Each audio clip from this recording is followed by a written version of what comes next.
Entonces, hoy vamos a Hola, Aline. Vamos a la decimocuarta sesión del tercer ciclo del seminario La formación del analista. Hoy tenemos con nosotros a María Luisa del Oliva, quien es AME del Foro Psicoanalítico de Madrid y nos hablará del tema. El título tan sugestivo de su presentación es "Hay moldes en la formación del analista". Hola, Pilar. Una breve referencia, pues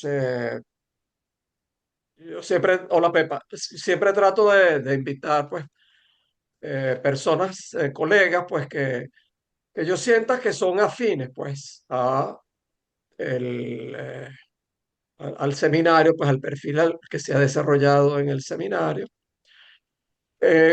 Algunos, pues, con algunos colegas, pues he compartido en un cartel, con otros, pues en el caso de María Luisa, había leído a veces, pues comentarios en el correo con los que coincidía, y que me hacían pensar. Hubo unos videos que ustedes publicaron, María Luisa, creo que del Colegio de Psicoanálisis de Madrid, en donde varias de ustedes, bueno, individualmente decían lo que el psicoanálisis había representado en sus vidas. Y en Ujú, particular el de María Luisa, pues me gustó mucho, me llamó mucho la atención. ujú.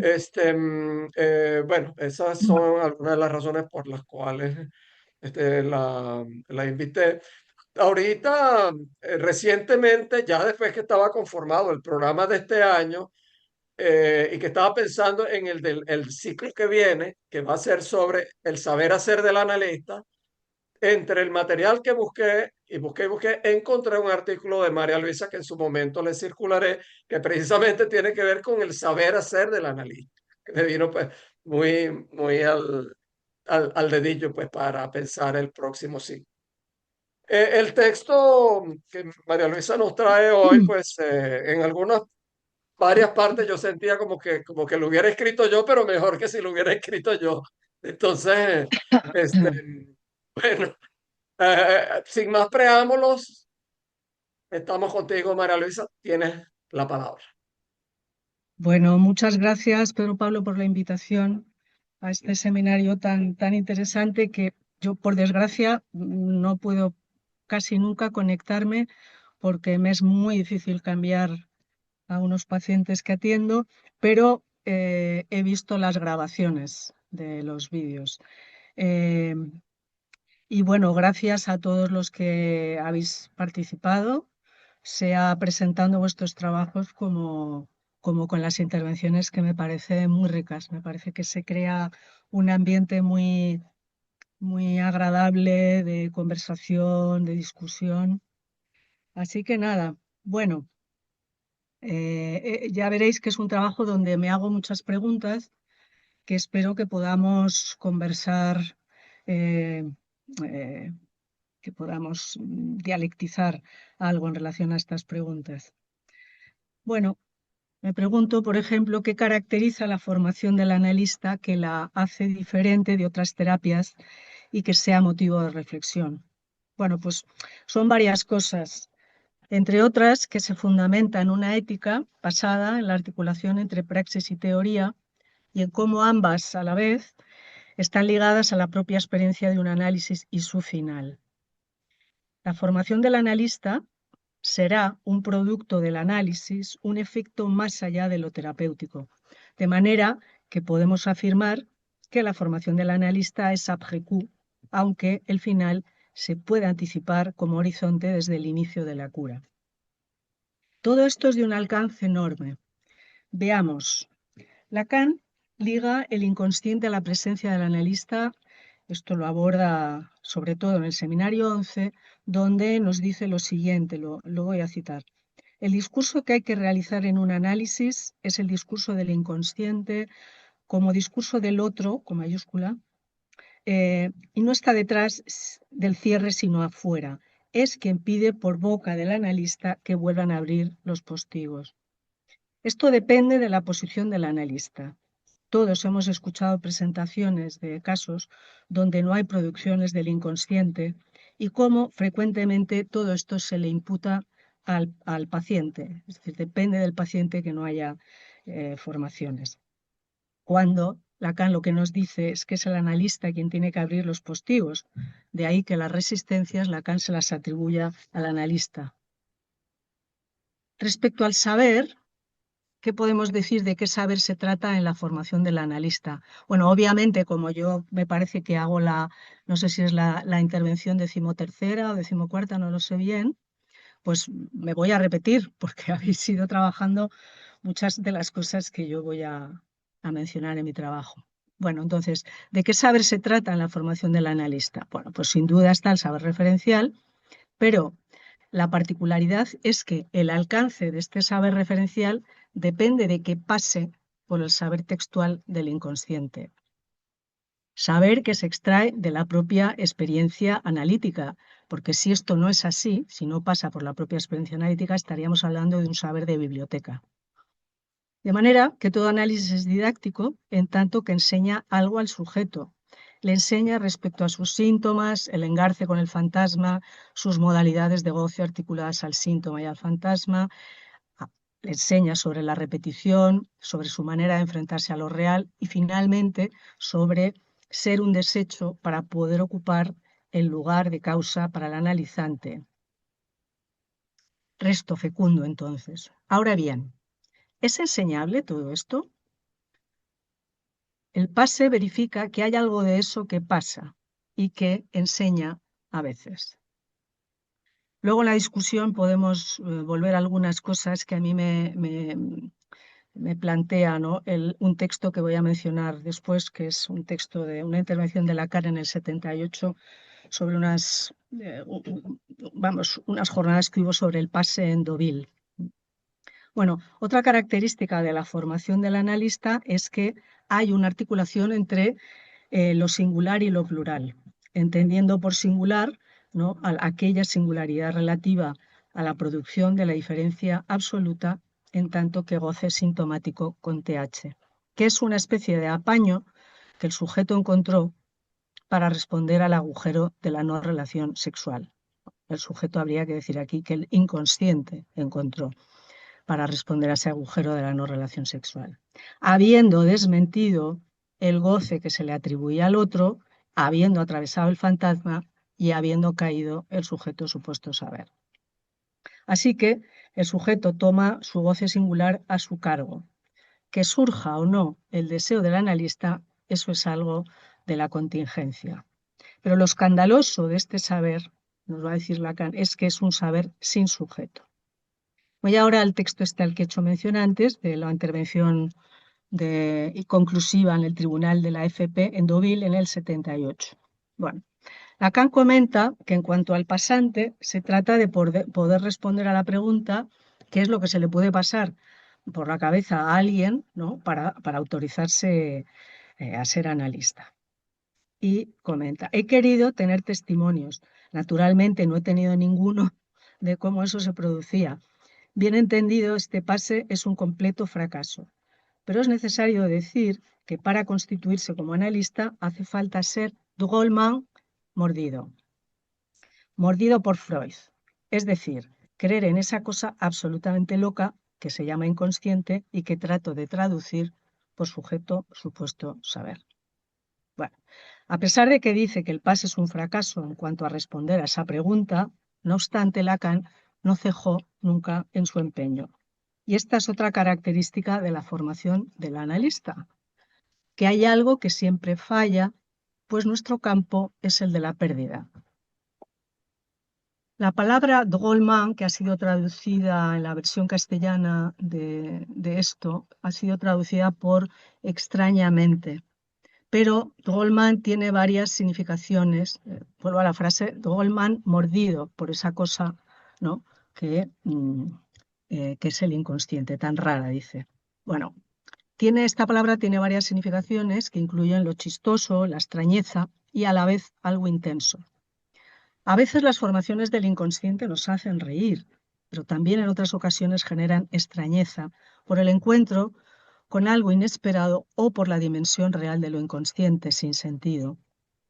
Podemos decir entonces, Goldman, mordidos, extrañamente mordidos por un real.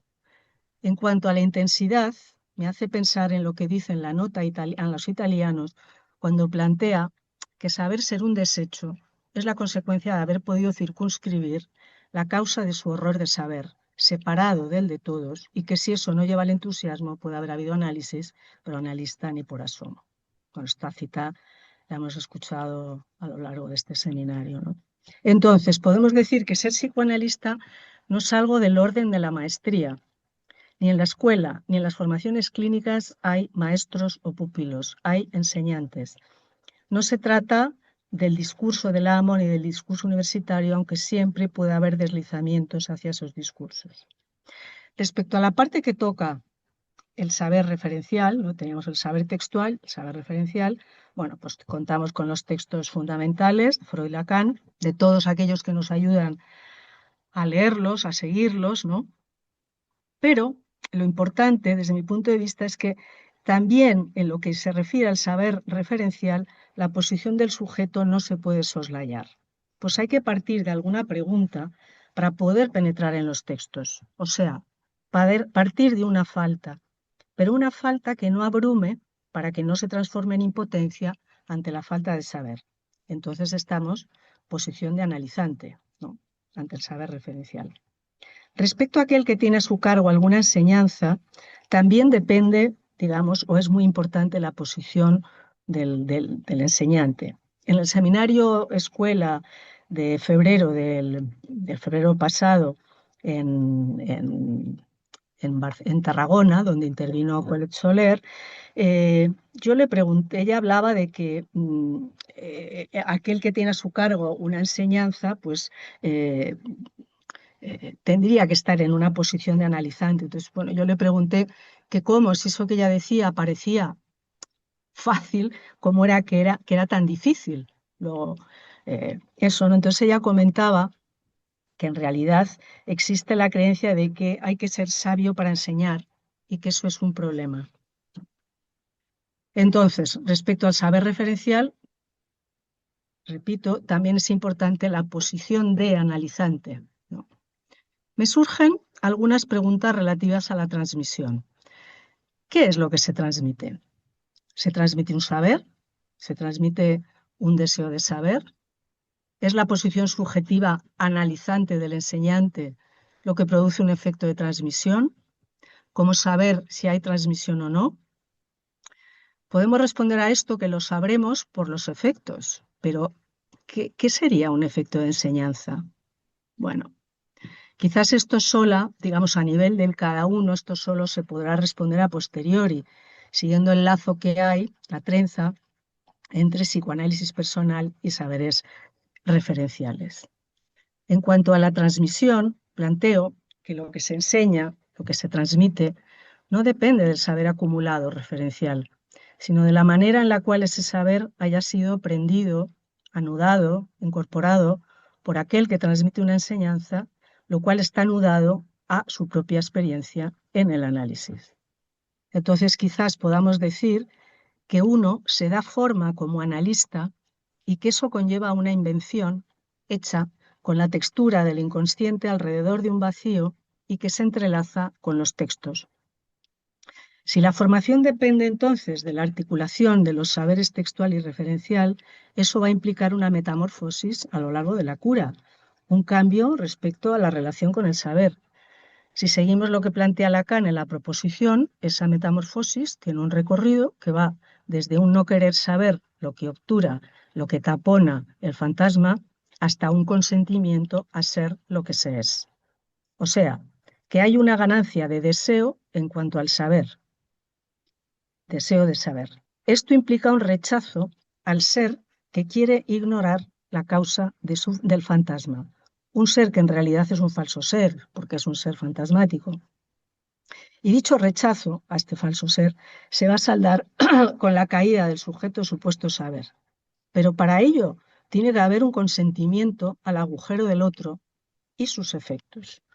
Agujero donde se resuelve, esto cito Lacan, donde se resuelve únicamente la transferencia.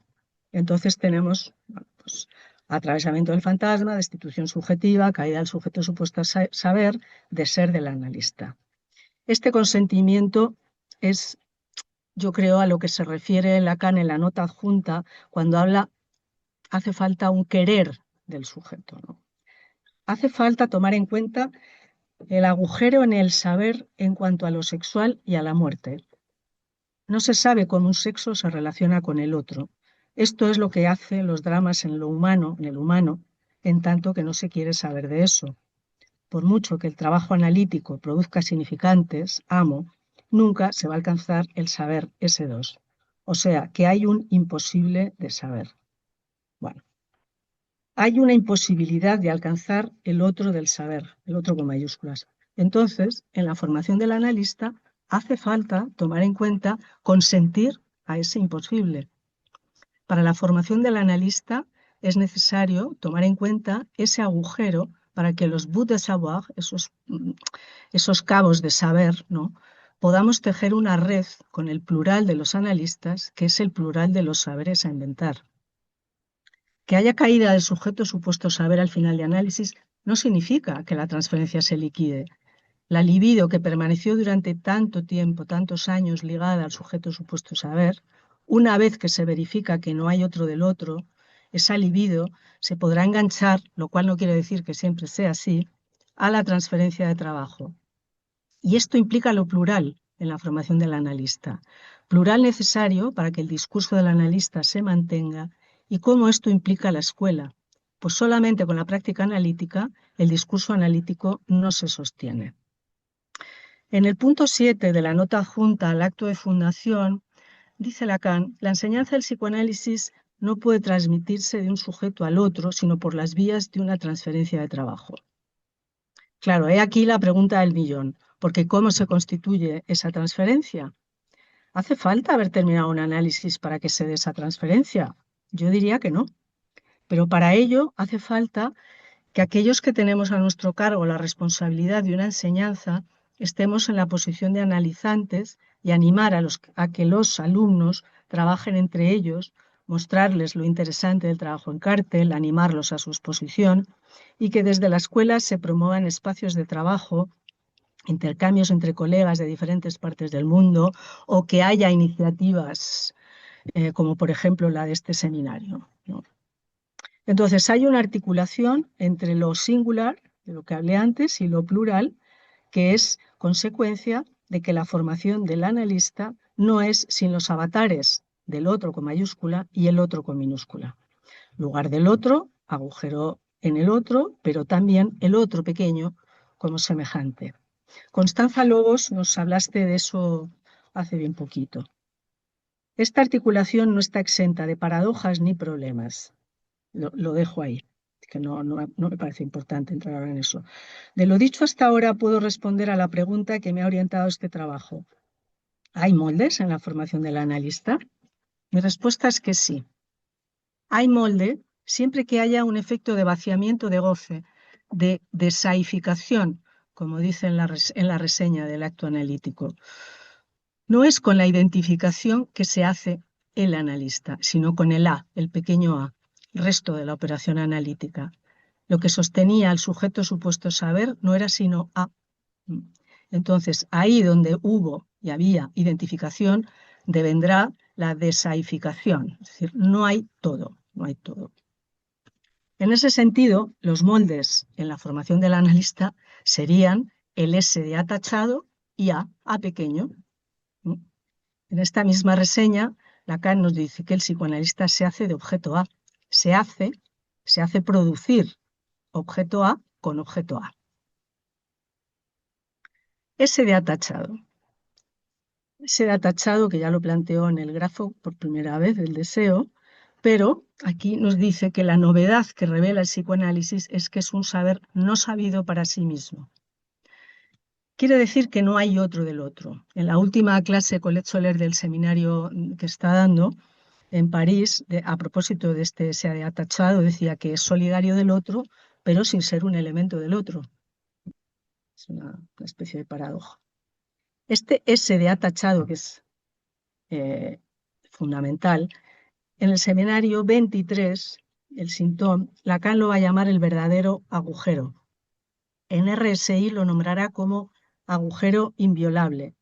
Inviolable en el sentido de, digamos, que es como algo intangible, algo sagrado, en el sentido que habría que no taponarlo ni ensuciarlo, por decirlo de alguna manera. Y es ahí donde se revela que no hay otro del otro. El inconsciente es lo real en tanto que está agujereado. Luego, la formación del analista no termina. El análisis sí tiene un final, afortunadamente, pero no la formación, no la formación analítica, afortunadamente. No hay un corpus de saber cerrado, no hay una enciclopedia del psicoanálisis, no hay el uno del saber universal. Entonces, de un lado tenemos que hay un resto que da forma al deseo del analista como posible saldo final que va a permitir operar en la cura, o sea, un resto fecundo, pero de otro lado va a permanecer el S tachado, ¿m? Que es el analizante que permite pensar el psicoanálisis. Entonces, lugares de agente y del otro, pero podemos preguntarnos si eso es permanente, que es una pregunta que ya ha surgido en otras sesiones del seminario. Cuando en la proposición Lacan se refiere al sicut palea de Santo Tomás, se trata de un saber que cae, que se desprende al final del análisis, como la semilla que se desprende del fruto cuando éste cae, y que sirve para la reproducción del acto. Este es uno de los posibles efectos del saber al final del análisis, pero en la nota a los italianos, Lacan nos comenta que hay otros efectos posibles, ¿no? Como soporte a las realizaciones más efectivas, a las realidades más atractivas. Me planteo si hay un lazo entre la transferencia de trabajo y un deber ético de transmitir. Transmitir en el sentido de trasladar, de transferir, de hacer llegar a alguien mensajes, noticias, conducir o ser el medio a través del cual pasan las vibraciones o radiaciones. Es así como la RAE explica lo que es transmitir, ¿no? Pero no es un deber superyoico, sino ético. Es transmitir la articulación entre praxis y teoría.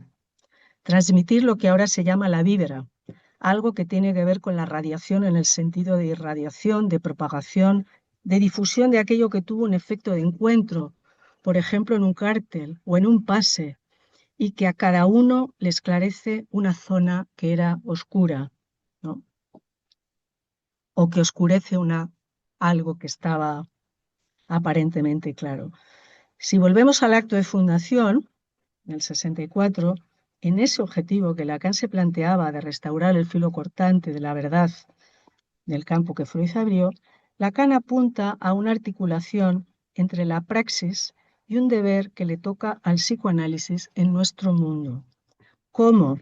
Y él nos dice, haciendo una crítica que denuncie las desviaciones que degradan el empleo del psicoanálisis y cómo eso es inseparable de la formación. En la carta a los italianos, 10 años después, nos plantea que no cualquiera puede ser analista, y esto no es para nada un desmérito de aquel que no se hace analista, digamos, y nos da pistas de quiénes sí y quiénes no podrían serlo.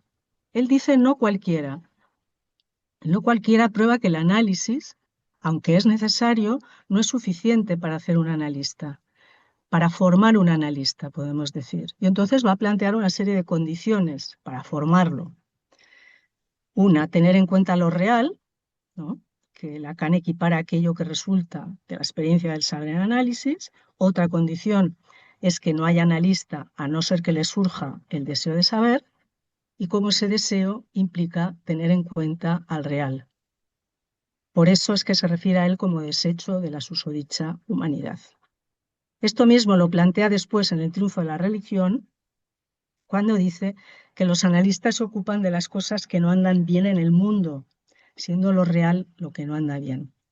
Se ocupa de las cosas que hacen que el mundo sea inmundo, y por ello dice que es necesario, y esto me parece fundamental, que estén extremadamente acorazados frente a la angustia. Lo real, como lo que es expulsado del sentido, lo imposible. ¿Cómo estar acorazado frente a la angustia? Podemos preguntarnos, ¿no? Aunque no lo diga en la nota, los italianos, La única manera es haber podido atravesar la angustia en el propio análisis, haber podido cernir ese borde de real que es la angustia. Es lo real lo que pone límite a los amores con la verdad. Y tercera condición que plantea para hacer analista, para formar un analista, que se forme, digamos, es que se criba en el desperdicio. La criba por la que pasa el analista se refiere a aquello que cae, que puede caer, y Lacan se refiere a los amores con la verdad. Bueno, que se opone a la buena fortuna, es en relación a ello que debe haber, dice, circunscrito la causa de su horror, separada del de todos. Horror de saber. Horror de saber que a posteriori, cuando se atravesó, puede parecer poca cosa ese horror.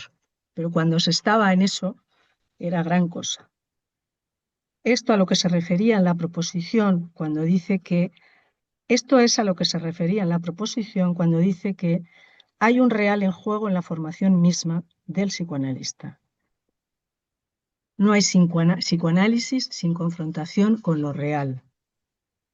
Ese es el real en juego en la formación del analista en tanto que depende del propio análisis.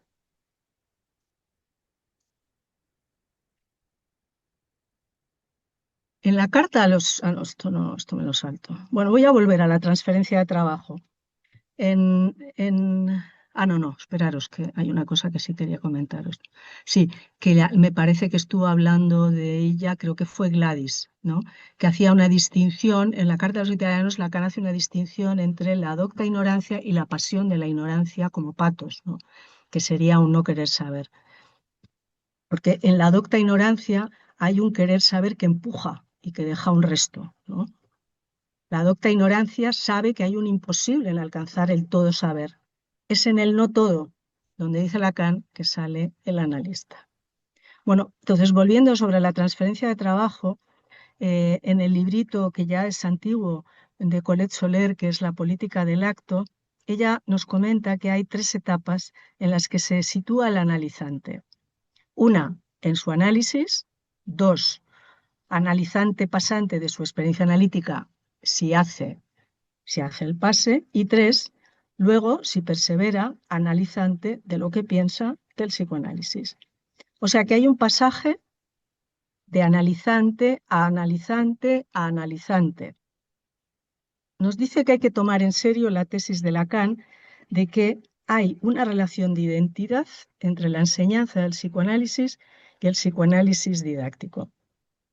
Es decir, que hay una relación entre el análisis personal, no una relación, sino que es solidario el análisis personal con el didáctico. Y nos plantea Colette que la enseñanza consiste en pensar el psicoanálisis. Ese pensar, nos dice, alivia o corta cierta forma de enfermedad profesional del analista, que es el yo no pienso endurecido. Ella nos dice, bueno, en el acto no hay que pensar, pero fuera del acto convendría pensar. Nos dice, podemos ver surgir en el movimiento analítico la enfermedad del yo no pienso. Y añade que cuando aparece alguien que piensa el psicoanálisis, eso produce afectos que perturban, como por ejemplo la irritación, la admiración o el entusiasmo. Y comenta que la gran cuestión de la política del psicoanálisis es dónde está la causa cuando se piensa el psicoanálisis fuera de la cura. ¿Qué es lo que causa al analizante del psicoanálisis? Y comenta que hace falta que haya fuera de la cura algo o alguien o ambos que tome el lugar de causa, que cause el trabajo analizante necesario para pensar el psicoanálisis. Comenta que la práctica analítica es insuficiente para sostener el psicoanálisis. Pues para que el psicoanálisis se sostenga y exista en la civilización, ha de haber una causa analizante fuera de la cura que cause el trabajo analizante. Y dice, al psicoanálisis le hace falta una causa anti-yo no pienso, dado que de lo contrario, dice, terminaríamos hecho un despelote. Y que hay un problema en las comunidades analíticas porque la función de líder se presta a ser confundida en psicoanálisis con la causa. Entonces, ¿Qué entendemos o qué podemos pensar, qué podemos entender como pensar el psicoanálisis? ¿Qué sería pensar el psicoanálisis? A mí me parece que a menudo las cosas se suelen escorar del lado de pensar los textos referenciales, cayendo a menudo en un discurso plagado de citas del que probablemente yo misma he caído, ¿no? Para mí, pensar el psicoanálisis implica cómo leer las cosas que les pasan a los sujetos, sean sus cuerpos, en sus actos, en sus pensamientos, en sus lazos, tanto dentro de la cura como fuera de la cura. Pensar en las cosas que pasan en el mundo. No basta con pensar en el discurso analítico, sino que hace falta también pensar en su articulación con otros discursos, poder pensar en la subjetividad de la época, pues sin eso es difícil que el psicoanálisis sobreviva. En el texto este de Deauville que he mencionado antes, una de las cosas que está comentando Lacan es que, y que se siente, digamos, como un poco frustrado porque ve que eso no se da, es que haya en cada uno una reinvención del psicoanálisis para que éste perviva, que cada uno invente la manera de cómo hacer que el psicoanálisis prosiga.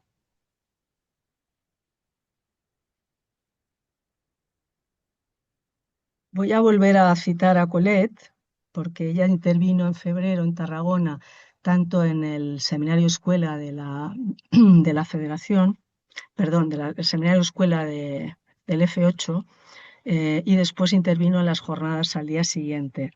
Sobre el tema de las jornadas era extensión del psicoanálisis, ética y política. La cito porque comparto totalmente su planteamiento. Cuando ella está hablando de la acción política de los analistas, nos comentó que esta no se puede reducir a los tratamientos y que hay que asegurar la presencia del decir del psicoanálisis en la sociedad, en los discursos de la época. Presencia también a nivel de las acciones políticas. Sí, presencia también al nivel de las acciones políticas. Se preguntaba a ella cuáles serían las acciones que convienen. Dijo que no como militantes de causas ideológicas, sino, y utilizó aquí la expresión de militantes del psicoanálisis, pero no dio ninguna respuesta. O sea, yo creo que ella lo dejó ahí planteado como para que sea un motivo de trabajo, ¿no? En qué consistiría esas acciones que serían convenientes. En tanto que analistas no podemos eludir, desde mi punto de vista, tomar en cuenta lo que caracteriza nuestro tiempo, a partir de lo cual responder si el psicoanálisis es constituyente de una ética a medida de nuestro tiempo. Por ejemplo, podría haber muchos ejemplos, ¿no? Pero poder pensar en los diversos efectos del tándem capitalismo y discurso de la biotecnología. Uno de los efectos es que hace del individualismo el paradigma de lo humano, aunque también parece que la idea del humano esté cambiando. Podemos preguntarnos si el psicoanálisis debe hacerle la contra a ese horizonte en el cual lo real parece desbocarse y que nos puede afectar a todos en tanto que seres hablantes. Bueno, pues esto es lo que había preparado para compartir con todos vosotros. Ajá. Bueno, si quieres leer también las cuestiones Ah, que te planteas, que me parecen interesantes, muy vale, interesantes. vale, sí. Me planteaba si hay diferencias entre la enseñanza que se imparte en los colegios clínicos y en la escuela, y cómo explicar que quizás a veces pueda haber una mayor, llamémosle, transferencia, lazo hacia los colegios clínicos que hacia la escuela. Ok. Bueno, muchísimas gracias, María Luisa. Bueno, tu texto me planteó el problema de que tengo demasiadas preguntas y comentarios, así que, bueno, no Yo se también. puede. Tenemos que aplicar aquí la lógica del no todo, porque si no, pues todos me van a caer encima. Entonces, me voy a limitar, pues, aquí yo habitualmente, pues, hago una interlocución, una o dos comentarios o preguntas primero, tú comentas, respondes, yo hago una segunda, comenta y responde y después pasamos al debate abierto. ¿Ok? Em, Fíjate, eh, tengo que comenzar por la primera línea de tu presentación, que aunque no es el centro de tu tema, sin embargo, pues para mí es un tema obligado. Pues cuando dices, ¿qué diferencia hay entre la formación en psicoanálisis y otro tipo de terapias? Claro, ¿Eh? eso no lo leí, porque como quise recortar el texto, Bueno, eso no bueno, lo leí. bueno, entonces me maté yo solito, Sí, me maté sí. yo solito. Pero bueno, es que es buenísimo porque, en fin, lo que pasa es que yo he hecho de eso un tema, pues en España tú has visto, pues como yo he intervenido y como eso a veces, pues ha levantado, pues un poquito de escozor, pues aquí y allá. Porque ¿cómo decir? Pues el punto, yo no me preocupa, pues qué sé yo, pues la mayor parte de los analistas con un recorrido ya formado tienen muy claro, pues, la diferencia entre el psicoanálisis y cualquier psicoterapia, pues. Pero a mí me preocupa son los que están en formación. Y en las jornadas precisamente se dio, pues, el caso que luego de la intervención mía, otro, un joven, pues, analista, se preguntaba o le preguntaba, pues, abiertamente, bueno, pero ¿por qué les da vergüenza a los analistas mostrarse como psicoterapeutas o sí, como psicoterapeutas, creo que fue la palabra, pues, que dijo? Pues que señala precisamente eso, pues que muchos analistas de formación no tienen claro que realmente el psicoanálisis, sí, es una psicoterapia, pero es mucho más que una psicoterapia. Y en tu texto, no recuerdo si esto está en lo que leíste, pues porque en algunas partes pues me perdí, pues es que tú más adelante, por ejemplo, dice, la formación del analista será un producto del análisis, un efecto de este más allá de lo terapéutico. ¿Eh? Lo cual dice muy claro, pues, que es uno de los ejemplos que el análisis tiene, que es algo que va mucho más allá. En general, yo lo digo, pues que el psicoanálisis puede producir una transformación del sujeto. Y eso no es terapéutico, eso es otra cosa, pues. Entonces, bueno, eso pues lo que quieras comentar al respecto. Y en esta primera tanda, adelanto, eso, yo decía al principio, pues que en tu texto yo encontraba cosas como si las hubiera escrito yo, pero mucho mejor que si las hubiera escrito yo. Y es esa referencia que tú haces al saber referencial, pues al saber de la referencia bibliográfica de los libros, pues vamos a decir así que es un tema que hemos tratado y yo en particular le he caído a eso, pues. Y con lo cual, pues yo estoy pues completamente de acuerdo. Te refieres a ese punto en varios en varios puntos, valga la redundancia, de tu texto. Tú dices, sin duda está el saber referencial, saber los libros, pero la particularidad es que el alcance de este saber depende de que pase, entre comillas, de que pase, entre comillas, por el saber textual del inconsciente, saber que se extrae de la propia experiencia analítica.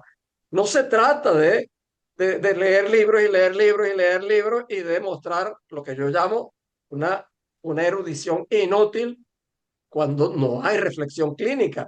Y yo no sé por qué algunos se dejan impresionar por alguna de estas erudiciones inútiles. A mí eso, cuando alguien es muy erudito, yo siento que es que no sabe y que con eso trata de esconder que no sabe. Más adelante tú haces varias otras referencias. Hay que partir de alguna pregunta para poder penetrar en los textos. ¿Eh? Eso es fantástico.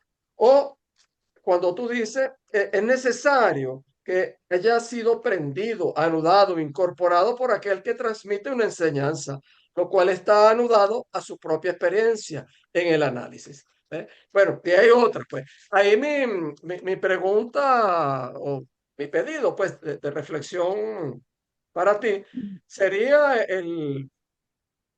yo no sé, pues, si estás de acuerdo, pues, que hay, pues, en nuestra comunidad, hay colegas que en toda la zona, pues, eh, que se presentan con esa erudición bibliográfica, esa erudición referencial. Pero eso no es lo llamativo, sino es que eso tiene muchos adeptos.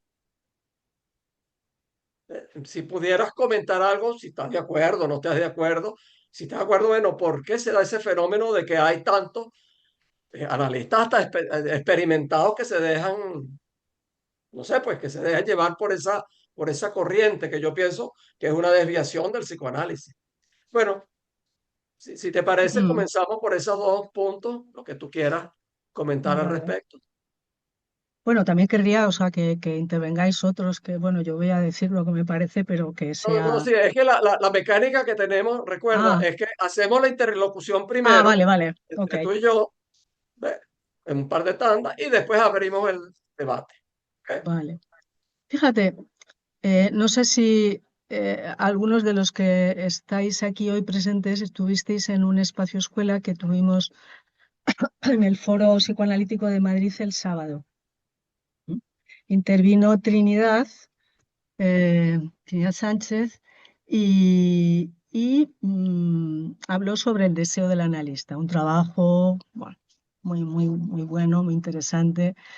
Y bueno, hubo una pregunta que le hicieron de una persona, bueno, a ver, conocida desde hace muchísimos años, entrada en años, de la que en principio, bueno, pues vamos, hemos escuchado casos de ya hace años, ya no se la ve mucho, pero os quiero decir que no, que es una mujer conocida, que ha estado, que ha participado en los foros, en la escuela, pero ahora está un poco fuera, digamos. Pues resulta que ella pregunta, eh, bueno, le objetó a Trinidad una cosa porque le dijo que, que ella pensaba que era legítimo eh, el deseo de aliviar al paciente, el deseo de curar, ¿no?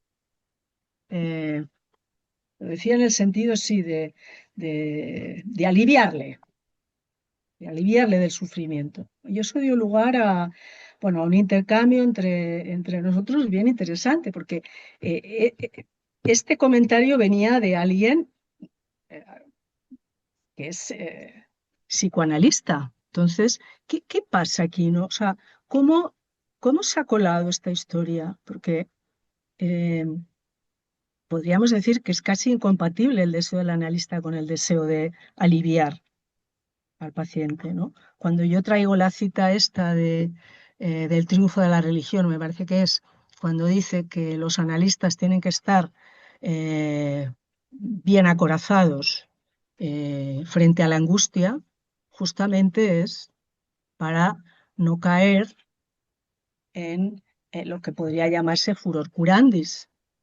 o es decir, no dejarse atrapar o angustiar por la angustia del paciente y que de ahí emerja, digamos, como un anhelo, un deseo de quererle aliviar. No es esa la tarea de un analista.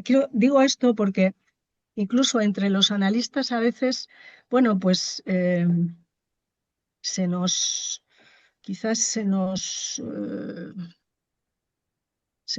inyecta de alguna manera algo que tendría más que ver con una psicoterapia. Es decir, el psicoterapeuta no opera con ningún deseo de psicoterapeuta.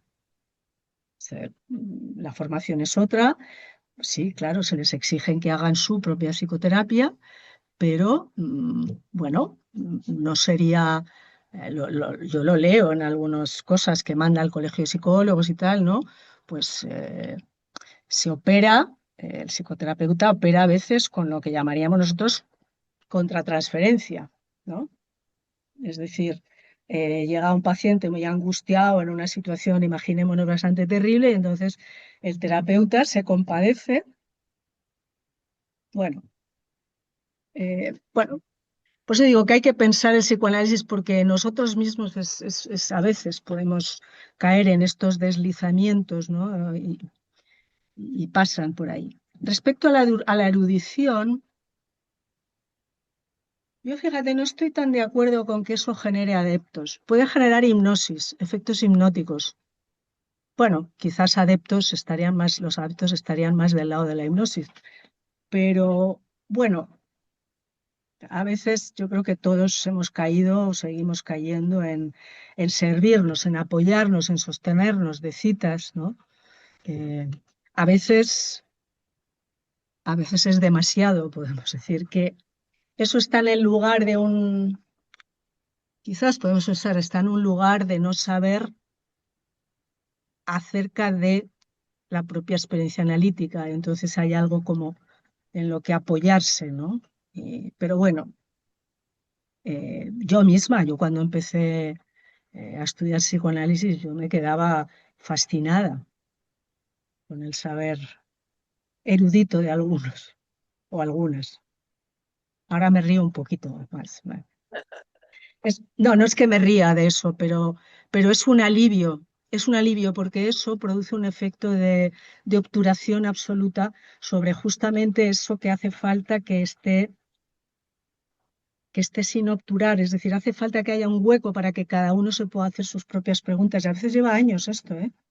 A veces lleva años porque es muy frecuente enfrentarse a los textos como una especie de un supuesto saber inabarcable, inaccesible. Entonces, hace falta, como decía Lacan, inventar algo para desalojar eso que puede estar taponado y que ahí cada uno pueda incluir su propia pregunta, a partir de lo cual orientarse un poquito con los textos. Mm. Ok, bueno, fíjate que tú como manera de autocrítica, tú decías, bueno, yo misma he caído pues en eso de la referencia, pero eso implica una autocrítica, ¿eh? Que es algo, o sea, ¿cómo decirlo? Que es algo que en ciertos discursos y en en algunas zonas más que otros, en algunos foros o grupos locales más que otros, hay una inclinación demasiado fuerte por el discurso, no quiero decir el discurso universitario, el discurso común en las universidades. Yo fui profesor en la universidad de mucho tiempo y todavía de vez en cuando me invitan a dar alguna clase. Pero es el de las citas y la recontracita y la otra cita, y no hay reflexión clínica. Tú tienes aquí numerosas citas, pero hay elaboración Mm, en lo que tú haces. No es meramente, no es porque lo dijo aquí, después lo dijo allá y después dijo esto, y entonces elaboró el concepto después, sin ninguna reflexión al respecto.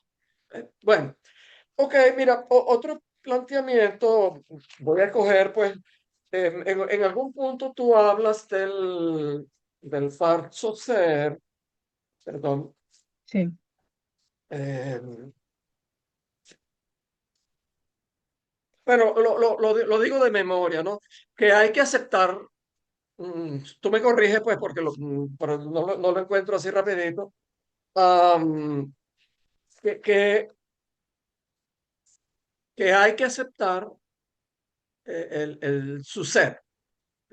Creo que ese es literalmente, hay que aceptar su ser. Habla un poquito después, bueno, que el fantasma da un ser, pero un ser falso, pues. mm, Bien. Ahora, con eso de que hay que aceptar su ser, claro, a mí me surge una pregunta, pero un momentito, es que a la final no tenemos un ser, sino una falta en ser, ujú, una falta en ser. Entonces ahí te pido que elabores un poco esa afirmación tuya de que hay que aceptar su ser con lo de que al final no tenemos, sino una falta en ser. Pero eso lo empato con algo que dice más adelante, que en una cita, hablando de cita, una cita de Lacan donde dice que sepa lo que yo no sabía sobre el ser del deseo, lo que tiene que ver con él llegado a ser al ser del saber. Entonces, yo no lo había pensado, lo pensé ahorita mientras tú lo releías, si de repente esa falta de ser, que es lo que caracteriza pues al sujeto, si en cierta forma el deseo y especialmente el deseo de saber si no nos puede dar un sucedáneo del, del ser. Bueno, la digo así un poco disparatada, de manera un poco disparatada. Estoy ¿Lo puedes haciendo aquí volver como a, los a viejos tiempos. formular? ¿Lo puedes volver a formular, por favor? Sí, bueno, partí de esto, de tu afirmación de que el sujeto debe aceptar su ser. Entonces yo digo, un momentico, pero eso tenemos que cuestionarlo, que a la final no tenemos un ser, sino una falta en ser. Ujú, Digo, unas líneas más adelante tú hablas del ser del fantasma, que da un ser, pero que es un falso ser. ¿Sí? Y eso, ujú. bueno, lo empato con otra cosa que yo no lo había vinculado, pues que es, y eso sí una pregunta al voleo, si acaso el deseo, usando esas expresiones ahí de Lacan, el ser del deseo y el ser de saber, si en cierta forma el deseo y el deseo de saber en particular no pueden darnos algo de un ser. Bueno, y cierro con esas preguntas que tú te haces al final sobre los colegios clínicos y la escuela. Tú dices, ¿cómo explicar que pueda haber una mayor transferencia a veces hacia los colegios clínicos que respecto a la escuela? Bueno, yo sí estoy de acuerdo en que a menudo pues eso ocurre. En mi caso personal no ocurre, pues a mí me ocurre todo lo contrario y yo creo que estoy seguro pues que a varios aquí pues le ocurre eso, pues. Sí, yo tengo vínculo fuerte con los colegios clínicos, pero principalmente lo tengo con la escuela. Con los colegios clínicos lo que tengo es sí, transferencia de trabajo, pero un cuestionamiento enorme, pues que me crea problemas aquí y allá. Entonces, yo pienso que una posible respuesta que yo doy a que pueda haber una mayor transferencia eh, con los colegios clínicos, bueno, a que toda la educación, toda la formación que traemos detrás de 20 o 30 años cada uno de estudio de primaria, secundaria, universidad, posgrado, recontra posgrado, son a punta de el 95, el 99% son estudios de texto, que es lo que se hace en los colegios clínicos. Y que dicho sea de paso, solamente por excepción, los enseñantes se colocan como analizantes, se colocan es discurso universitario en la mayor parte de los casos. Bueno, dejo eso ahí, pues esos dos planteamientos. Bueno, estas preguntas que yo me hago parten de un interés que yo tengo desde hace mucho tiempo en, en pensar en cómo son las articulaciones entre las formaciones clínicas, lo que llamamos aquí colegios clínicos, y la escuela. Y me parece una cuestión, yo no tengo muchas respuestas, ¿eh? Me parece una cuestión difícil, ¿no? Mira que en Madrid hemos hecho actividades, ¿no? Una actividad que fue previa a la que está haciendo el Foro de Barcelona sobre jóvenes y gente que lleva ya muchos años, ¿no? Esta discusión conversación entre ellos. Hace muchos años en el foro hicimos un espacio que se llamaba Acercando la Escuela. Hemos hecho también, hemos tenido un espacio donde en petit comité, digamos, hablábamos con colegas que siendo analistas no son miembros de la escuela, sí del foro. Y entonces conversaciones para que nos puedan decir, y gente que ha terminado su análisis, es decir, y gente que trabaja muy bien, que da cuenta de su trabajo como analista, que funciona muy bien. Y bueno, pues conversar acerca de por qué piensan que no piden digamos, la entrada en la escuela. Y eh, es difícil, ¿eh? Es difícil porque ahí hay cuestiones personales, cuestiones que a veces producen, esto lo digo yo por algo conclusivo de las conversaciones que tuvimos, ¿no? Un cierto rechazo a que a veces lo que tiene que ver con la escuela se plantee de tal manera que parece dogmático, ¿no? Y eso produce un cierto rechazo, porque es algo que se transmite casi como cuando aprendíamos el catecismo antes de hacer la primera comunión, te lo tenías que saber de memoria, entonces es algo que no transmite absolutamente nada, ¿no? O sea, empezar a hablar de la escuela con los textos fundamentales, a mí me parece que por lo menos lo que yo observo es que no tiene un efecto de deseo. Respecto a lo que decías antes, Lo que yo decía es que hay una metamorfosis respecto al saber a lo largo del análisis y que hay, esa metamorfosis pasa, por ejemplo, de no querer saber lo que obtura, decía yo, lo que obtura, lo que tapona el fantasma. Se parte de ahí, ¿no?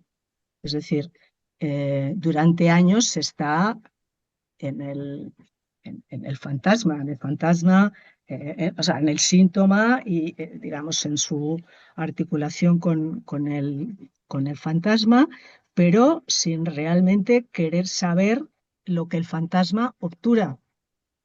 Porque el fantasma, que por cierto Lacan dice que el neurótico lo ve como de lejos, ¿no? Con anteojos, ¿qué es lo que obtura el fantasma realmente? O sea, cuando se consigue hacer la construcción del fantasma y el atravesamiento, lo que queda de un lado es un sujeto tachado, ¿no? Que es aquí lo que yo digo, se basa, la metamorfosis va de un no querer saber lo que obtura, es decir, no querer saber de qué se trata, digamos, en el fantasma, hasta, es decir, sería ya al final, a un consentimiento a ser lo que se es.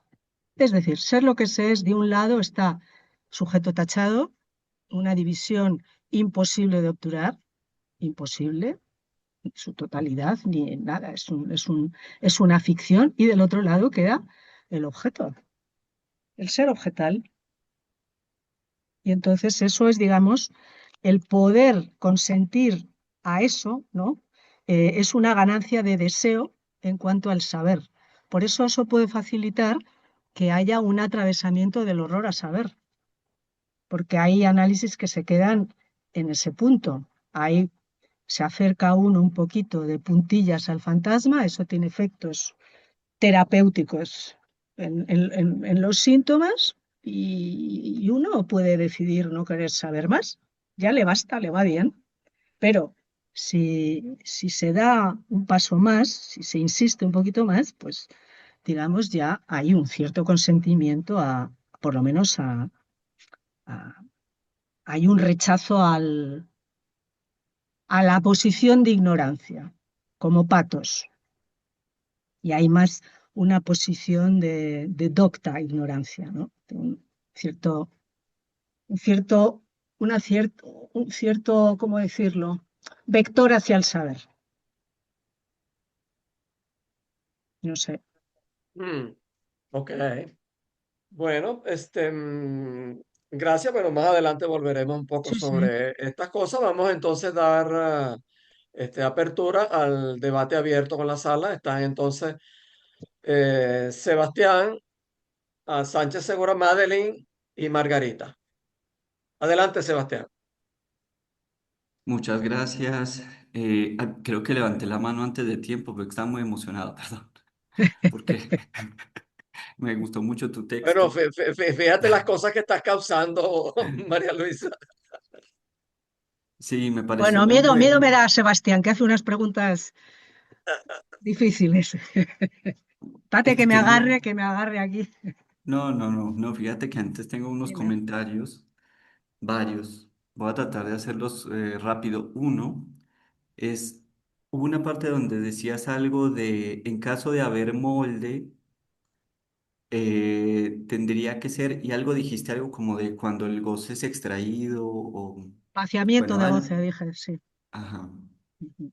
Y entonces pensaba, porque mi mente ahí mismo se deslizó del molde al moldeador, porque como que la palabra molde no me cuadró, como que no me gustó, justamente porque el molde como que implica como una forma predeterminada, ¿no? Y a partir del molde ir generando cosas.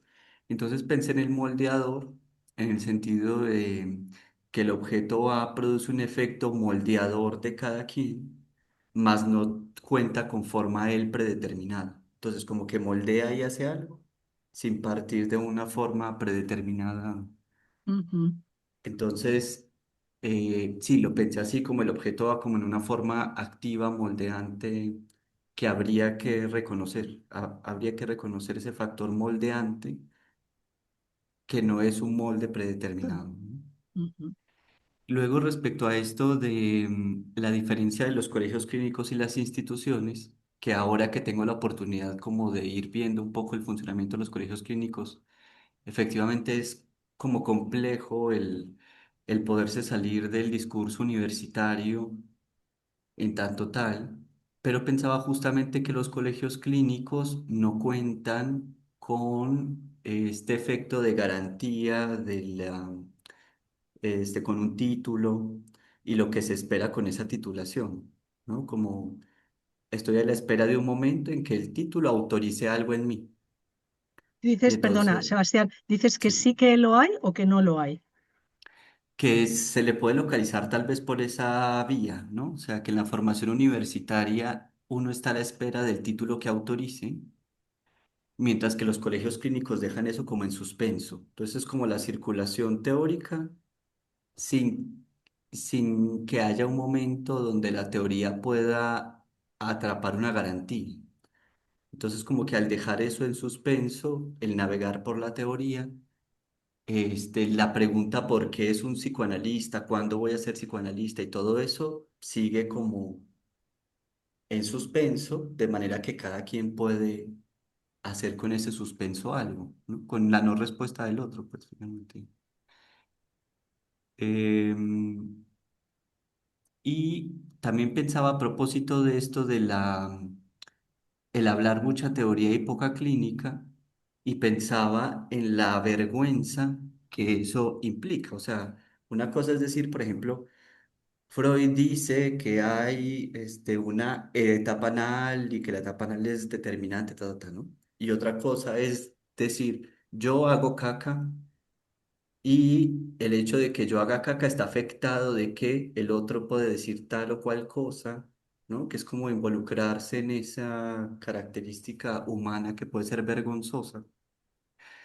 Y entonces me gustó mucho esto que dijiste de el atravesamiento del fantasma implica el consentimiento a ser lo que se es. Y yo pienso que ahí hay como una clave justamente, ¿no? Que uno tiene que haber consentido eso en un análisis, o sea, reconocerse en eso, se me ocurre decirlo Mm, humano, pues, ¿no? Estar atravesado por el sexo, estar atravesado por estas cosas que normalmente causan vergüenza para poderlo decir desde ahí, ¿no?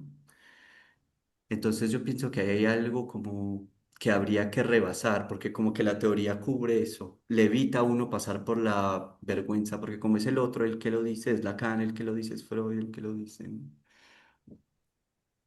Em, Bueno, y eso, Sebastián, está dando otra conferencia. ay, perdón, ya, solo el último comentario. Y Ajá. esto, de esto que decía Pedro Pablo, del cuál es el problema de decirse psicoterapeuta, yo creo que es que hay una cosa del análisis ahí, y es que uno en el análisis se ha dado cuenta que uno se ha dedicado a eso, a aliviarle al otro la falta, aliviarle los males, cuidarlo, etcétera, tener al otro bien, y así ahorrarle responsabilidades al otro que yo me he cargado encima, ¿no? Entonces yo pienso que al uno renunciar a eso, también hay una renuncia al ser psicoterapeuta, como de querer tener al otro bien, sanarlo. mm. Entonces, bueno, sí, provocó mucho esta conferencia. Muchas gracias, perdón, perdón No, gracias a tanto. ti por las preguntas. Mira, el título es irónico, totalmente. Por eso, ¿no? Porque por eso utilizo, digamos, la es ironía y a la vez una paradoja, porque yo digo, los dos moldes son el SDA tachado y el A, ¿no? Es decir, ¿qué tipo de moldes son esos?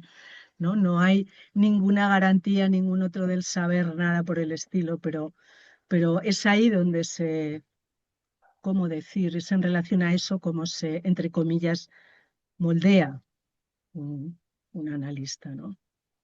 Eh, me gusta eso que dices de la vergüenza, porque es de los afectos, yo creo, junto con la angustia, más difíciles eh, en el análisis, ¿no? La vergüenza, porque la vergüenza siempre está asociada a algún tipo de goce y bueno, la angustia también, pero de otra manera, ¿no? pero los dos, es decir, con ninguno de estos dos afectos o de ninguno de estos dos afectos el sujeto se puede zafar. Cuando se tiene vergüenza, se tiene vergüenza, es decir, no se puede escapar de la vergüenza. Incluso a veces aparece hasta en el cuerpo con la cara roja, ¿no? O las manos rojas o tal. Y de la angustia tampoco se puede uno zafar. No se puede huir de eso. De algo a lo que se tiene miedo sí se puede huir, pero de la angustia no. Entonces, eh, yo creo que todos hemos experimentado, mm, sea vergüenza o angustia, cuando delante de una exposición de, de algún enseñante quisimos preguntar y no nos atrevimos. Cuando eso te lo comentan sujetos en análisis, es frecuente que te digan que no preguntó, porque preguntar iba a significar mostrar que no sabía. Entonces, qué contradicción, qué paradoja es esa, ¿no? Justamente uno está porque no sabe, pero a la vez no puede mostrar esa falta, ¿no? Entonces, por eso insistía yo en esta cuestión de la importancia digamos, en la cuestión del que tiene a su cargo una enseñanza, como también el que la recibe, por hablar en esos términos, que es fundamental tomar en cuenta la posición de analizante, es decir, que todos estamos en falta. Yo recuerdo, hace muchísimos años de esto, estaba en el campo freudiano y yo asistía a la formación clínica, asistía a las actividades de escuela, bueno, estaba todo el día de acá para allá. Pero en algún espacio, el que tenía a su cargo un seminario decía, el próximo día, no, quien tenga una verdadera pregunta, que me la mande, porque de aquella no había todavía ni fax, creo, ¿no? Entonces te decían, quien tenga una verdadera pregunta, pero, o sea, yo creo que, porque se lo escuché a más de un psicoanalista de renombre, ¿eh? Ostras, primero tendría que haber explicado qué es una verdadera pregunta, pero desde luego el efecto que provocaba en general era, yo seguro que no la tengo, seguro que yo no tengo una verdadera pregunta, cuando por supuesto que sí que había muchísimas preguntas que hacer. Entonces, bueno, esto es un tema que yo creo que se da en el día a día, ¿no? Y que yo creo que es importante que estemos atentos a esas cuestiones. Respecto a lo que decías, si te he entendido bien, en los colegios clínicos no se dan títulos o sí, o no, decías que no, Exacto, que no se Bueno, da como el Sebastián dice título de que ya no, eres pero psicoanalista. te informo, Sebastián, que en algunos sí. claro, Ah, claro. caray. Ah, Bueno, o se dan certificados, es decir, hay algo que se da. Hay algo que se da, porque, bueno, también hay que tener en cuenta que cuando alguien, un joven, por ejemplo, quiere entrar a trabajar en algún sitio, le van a pedir algo que muestre, digamos, su formación. Y entonces estos certificados suelen ser tomados en cuenta. O sea que eso, no estamos en la época de Lacan, donde alguien se empezaba a trabajar como analista una vez que había terminado su análisis. Para nada. O sea, aquí empieza la gente, o hemos empezado todos, pues cojeando muchos años. Y entonces, eh, pero sí, es fácil, como dices tú, cargarle al otro con, cargarle al otro con el saber y zafarse uno de la responsabilidad, bueno, no de la responsabilidad, sino del lugar que tendría uno en relación al saber. Y para eso hace falta jugarse la falta. Pero bueno, pero yo creo que de todas formas en los colegios clínicos no siempre se está en el discurso universitario. Ahí yo creo que hay un poco de todo, ¿eh? No, no necesariamente veo yo a colegas que estén en esa posición. Si puedo interrumpir allí, María Luisa, Sí, quizás claro. ahí no es bueno como María Luisa, claro, hablar de un colegio en general, sino de los colegas, los enseñantes. Hay Mm, enseñantes que no pueden tomar otra posición, sino el profe. El ujú. profe que aquí tiene la verdad y una cartilla que jamás se divide, jamás se hace preguntas, no hay reflexiones clínicas, si las hay son bien cortaditas y eso es así. Hay algunos colegas que tienen esa inclinación de tratar de ser analizantes, que estoy de acuerdo contigo que es muy difícil, pero hay que intentarlo. Pues, y parte del camino pasa por la caca de Sebastián. Bueno, ve, como hay numerosas preguntas, vamos a tratar de ser más concisos. Este, mm, ¿Te parece si combinamos dos intervenciones o dos preguntas, algo así? Tú respondes, ¿te parece, María Luisa? Sí. Como queráis, o Entonces vamos a responden escuchar, otros. porque está en el derecho de palabra, Madeline, Margarita, Rité, María Jesús y Karina. Adelante, Madeline. Bueno, muchas gracias María Luisa por tu trabajo, muy rico. Diría, bueno, que con muchos de los puntos que has tocado se pudiera hacer con cada uno una conferencia completa. Pero bueno, me doy cuenta que has tratado de tomar el tema de la enseñanza, que sé que te ocupa. Estamos en un cartel, ¿no? Y estamos trabajando como Sí. y veo que lo estás tomando muy en serio, ¿no? Un poco desde el juego, desde la intención y la extensión, ¿no? La enseñanza, eso por lo menos es lo que escucho. A mí, bueno, yo no me voy a centrarme en un punto, quizás en este último que se estaba hablando. Yo tengo también tengo cierto no sé cómo se dice, si existe en español, problematización, lo digo en griego, perdón. Es decir, me problematiza, no sé si me crea problema el tema Hasta de dilo en los, griego, pues. de los colegios clínicos. Sí, a veces no me queda otra.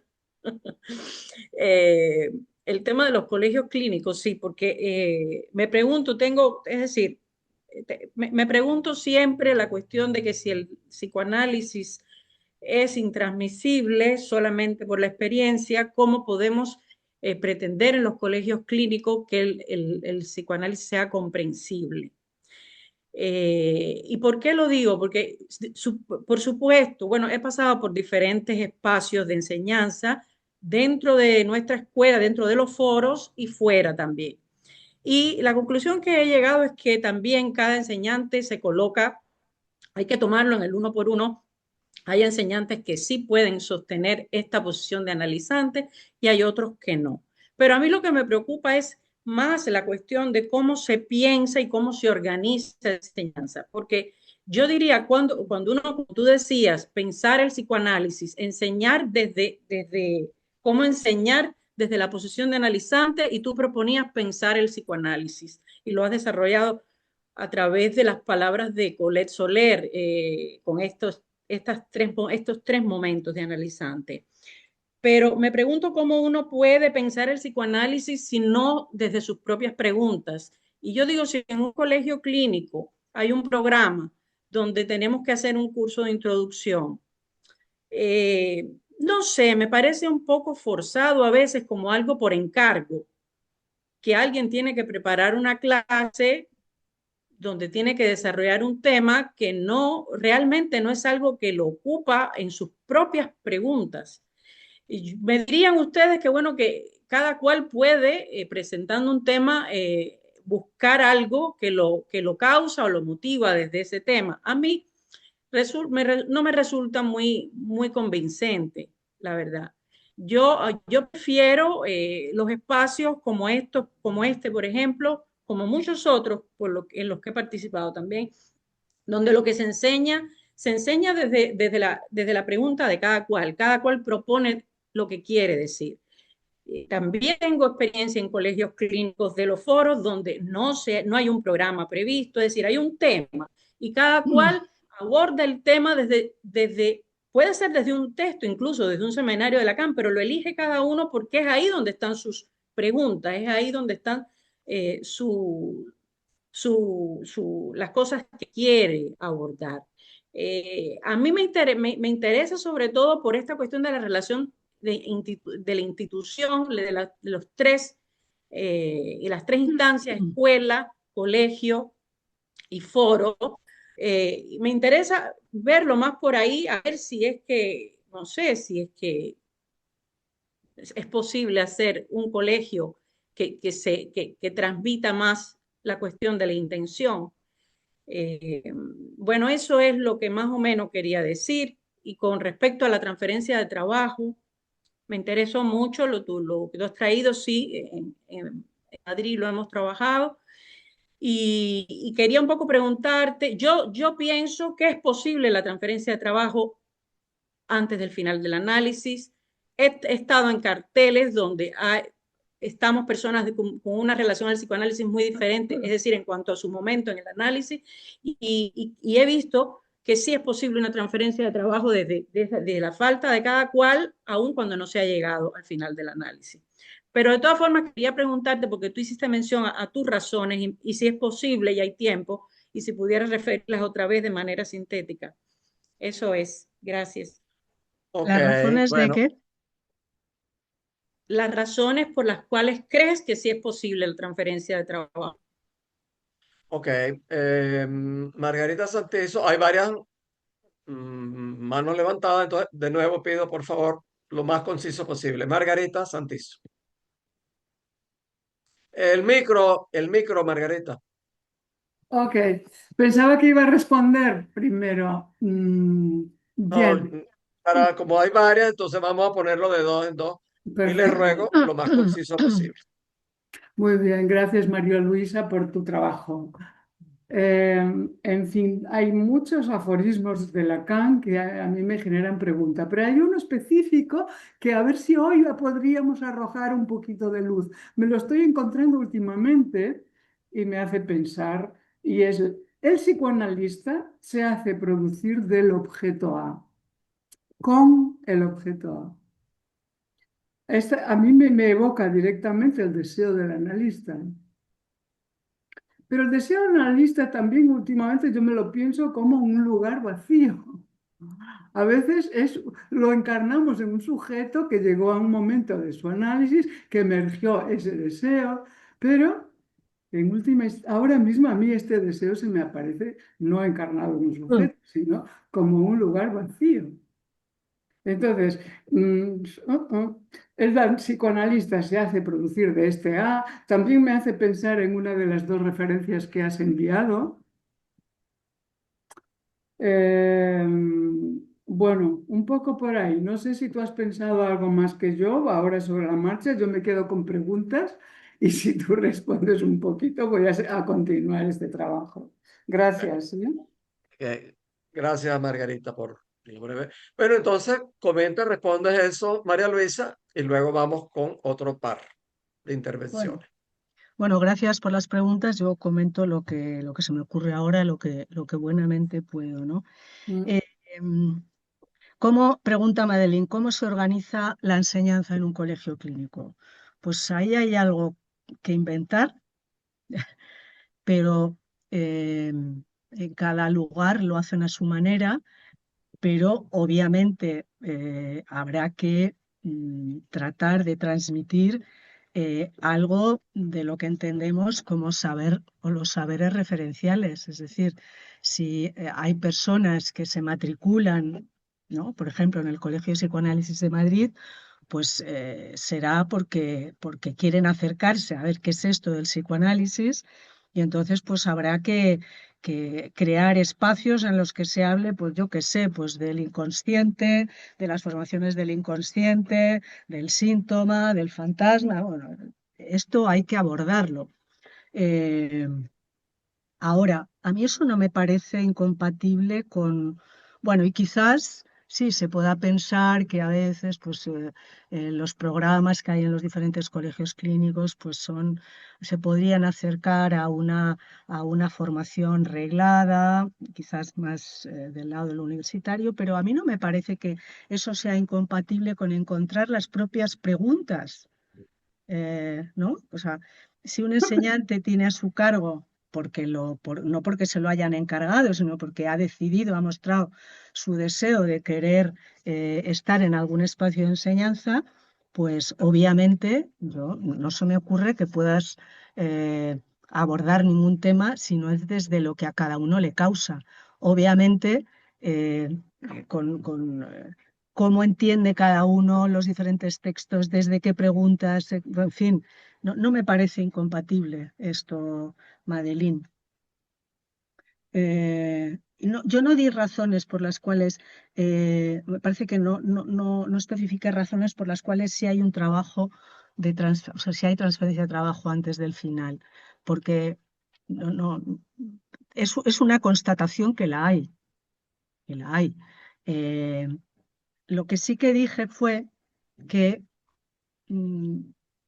podemos tener una responsabilidad en fomentar, por decirlo de alguna manera, en generar un deseo de que los que están, digamos, los que quieren venir a saber qué es esto del psicoanálisis, de poder transmitir un deseo de que trabajen, es decir, que moverles un poco de la posición a la que están acostumbrados desde que entraron en la escuela, ¿no? De que la enseñanza es algo que les llega donde ellos no tienen nada que ver. En fin, yo creo que sí que hay maneras, por lo menos yo en los espacios en los que estoy desde el primer día, les animo a que trabajen en cártel. Y bueno, pues a menudo esto se da y tiene efectos bien interesantes, ¿eh? Porque es otra posición. No es una posición de vengo a que me den, sino que yo formo parte de eso que quiero aprender. Margarita, mira, es que justamente mencionas una cita de la reseña del acto que está traducida en la versión que yo tengo, que es muy antigua, dice el psicoanalista se hace de objeto A, se hace, entiéndase, se hace producir de objeto A con objeto A. En los otros escritos, por lo visto, el de objeto A, porque me han pasado justamente la referencia, porque ya digo que yo no estoy trabajando con una edición muy antigua, no aparece el de. Y me estuve ahí quebrando un poco la cabeza y entonces lo pensé luego desde las preposiciones. ¿Qué quiere decir la preposición de y qué quiere decir la preposición con? De objeto A, el de, sería una proposición que introduce diferentes complementos, entre otros el de espacio, ¿no? El espacial, dice, es decir, que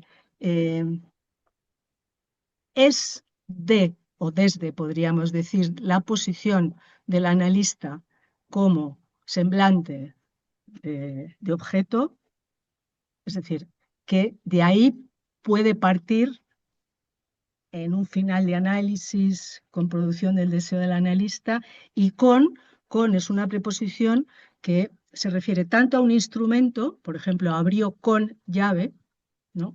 Como de compañía, fulanito está con, y en ese sentido, pues yo creo que sí que lo podemos entender un poquito, ¿no? Es decir, no podemos ser analistas sin tomar en cuenta el objeto A, y de alguna forma, por otra parte, lo podemos pensar también como una compañía. La compañía en un sentido metafórico, podemos decir, ¿no? Es lo que nos acompaña, es lo que está puesto en juego todo el rato desde el inicio del análisis hasta el final. Así lo pensé yo, pero no sé. Ok, bueno, gracias. Ok, bueno, entonces vamos a escuchar otra pareja de intervenciones, Rité Sebasco, María Jesús Zabalo. Adelante, Rité. El micro, Ahora se oye. sí. Sí, Ante todo, disculpa María Luisa porque llegué solo al final, no pude conectarme antes, con lo cual la veo un poco a partir de lo que he oído al final. Entonces, efectivamente, primera cosa que me llama la atención es cómo se pasa del colegio clínico a reflexiones sobre la cura. Es una discusión. Entonces, Con respecto a los colegios clínicos, yo estoy un poco de acuerdo con Madeleine. Para mí los colegios clínicos, primero, están mal ubicados institucionalmente, no están ubicados, o sea, no están coordinados ni con los foros ni con la escuela. Primer problema. Primer problema es entidades, los colegios clínicos, que se autodefinen según se les da la gana. Lo digo rápidamente, aunque haya modelos que se repitan, pero es algo que está fuera de la dialéctica de los foros, de la dialéctica, del espacio de los foros y de la escuela, lo cual, bueno, ya sabemos que hay muchos problemas en torno a los colegios clínicos. Está el problema, uno, de que circula dinero, dos, de que circula discurso universitario sin lugar a duda, porque se piensa primer año, segundo año, tercer año, está circulando títulos, bueno, todas cosas que son absolutamente fuera, digamos, del espacio analítico en el sentido propio, por decirlo así, ¿no? Con supervisiones, análisis personales, etc. Entonces, efectivamente, ¿cuál sería una solución? Ahí un poco lo que creo haber entendido de Marlene. Si hicieran de los colegios clínicos, primero regularlos o desregularlos más bien, que se termine con estas cosas de primer año, ¿no? Se podrían hacer por temas, se podrían hacer, por ejemplo, un año se trabaja la histeria, otro año la obsesión, en fin. Y además incentivar a los que llaman alumnos a formar cárteles, o sea, que no hubiera, romper con esta maldita diferencia entre docente y alumno, que no es que el discurso universitario no sirva, sirve y si es impartido en la universidad tiene sus reglas, pero que sea impartido en nuestro espacio, no, digamos, en nuestro espacio al lado ahí digamos, de la IFI, de la escuela, que no se sabe dónde están, pues no se sabe dónde están, no se sabe quién los maneja, no se sabe quién elige a los docentes, no. Hay que repensar todo eso. Y no estaría mal una enseñanza, aunque sea de gente que viene de cero, de entrada hacerla a partir de las preguntas que se pueden formular y formar cárteles. Y los docentes están ahí más bien para estimular otro modo de transmisión en pequeños grupos o en cárteles o por temas. No sé, no sé. La verdad es que como yo estoy muy peleada con los colegios clínicos, por lo menos en Barcelona desde el inicio, no tengo una autoridad relativa para hablar del asunto. Nunca quise participar en la docencia de los colegios clínicos, pero sí he participado tanto en París como en Barcelona en otro tiempo, cuando se me invitaba a intervenir. Pero no es lo mismo que ser docente del colegio clínico. Una cosa es que, por ejemplo, si están trabajando un tema, invitan a tal persona o tal otra, que tener un docente que está ahí asegurando todos los temas, bueno, no, en fin, lo que ya saben. Hay un debate que hay que promover sobre el estatuto de los colegios clínicos en nuestra comunidad, no me cabe duda. No digo más, porque es un tema Ok. de... María Jesús Zavallo. Bueno, sigo con el mismo tema. A ver, a mí me llamó la atención y me pregunté en una temporada larga por qué razón cuando salimos de la AMP, por lo menos en el foro en el que yo estaba, bueno, en el sitio en el que yo estaba, por propia inercia, el colegio clínico se formó sin ningún tipo de dificultad y costó bastante tiempo luego que se hiciesen los foros y bastante más tiempo que se hiciese la escuela. A cuenta de los cárteles, cuando ya se hizo el foro, por lo menos en la zona que yo estoy, no había ningún cartel. Nada. Había pasado mucho tiempo y nadie estaba trabajando en esa modalidad. Y sin embargo el colegio clínico lo tenía clarísimo. Cómo se trabajaba, cuál era la dinámica y quiénes eran las personas que llevaban esto. Entonces, a veces cuando digo, bueno, y la dificultad actual, si es que es casi desde un inicio. El colegio es como que se rearma solo. Ese discurso funciona casi solo. El problema es cómo pueden funcionar otros discursos, o por lo menos es como yo me lo planteo, ¿no? Mm. Ok, gracias María Jesús. Y gracias a ambas por lo concisos que han sido. María Luisa, comenta entonces esas dos intervenciones y luego hacemos otras dos. Bueno, con Rite estoy de acuerdo en lo que tú nombras como que los colegios clínicos están mal ubicados institucionalmente. A pesar de que en el directorio, ¿no? Cuando habla de, bueno, de cómo está conformado, digamos, bueno, la carta, cómo está conformada institucionalmente la IF-EPFCL, hay un apartadito donde habla las formaciones clínicas.